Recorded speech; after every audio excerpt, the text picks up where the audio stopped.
Petrol விலை உயர்வுக்கு கடும் கண்டனம் தெரிவித்துள்ள முதல்வர் ஜெயலலிதா, இந்திய ரூபாயின் மதிப்பு வீழ்ச்சியடைவதை தடுத்து நிறுத்த மத்திய அரசு நடவடிக்கை எடுக்க வேண்டும் என்று வலியுறுத்தியுள்ளார். அமெரிக்க டாலருக்கு நிகரான இந்திய ரூபாயின் மதிப்பு வீழ்ச்சியடைந்ததை தொடர்ந்து எண்ணெய் நிறுவனங்கள் பெட்ரோல் விலையை சனிக்கிழமை நள்ளிரவு முதல் லிட்டருக்கு ₹2 உயர்த்தியது.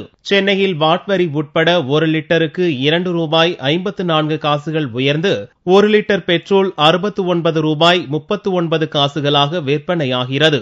இது தொடர்பாக முதல்வர் ஜெயலலிதா ஞாயிறன்று ஒரு அறிக்கை வெளியிட்டார். இந்திய ரூபாயின் மதிப்பு வீழ்ச்சியடைந்து வருவதை தடுத்து நிறுத்த நடவடிக்கை எடுக்காமல் மாதம் 2 முறை பெட்ரோல் டீசல் விலையை உயர்த்தும் மத்திய காங்கிரஸ் கூட்டணி அரசின் மக்கள் விரோத போக்கிற்கு தனது கடும் கண்டனத்தை தெரிவித்தார். நாட்டின் நலனை கருத்தில் கொண்டு பெட்ரோல் விலை நிர்ணய முறையை மாற்றி அமைக்கவும் புதிய அகழாய்வு பணிகளை மேற்கொள்ள நடவடிக்கை எடுக்க வேண்டும் என்றும் இந்திய ரூபாயின் மதிப்பு வீழ்ச்சியடைவதை தடுத்து நிறுத்தவும் ஜெயலலிதா வலியுறுத்தியுள்ளார். இந்த விலை உயர்வை உடனடியாக திரும்பப் பெற வேண்டும் என்றும் ஜெயலலிதா கேட்டுக் கொண்டுள்ளார்.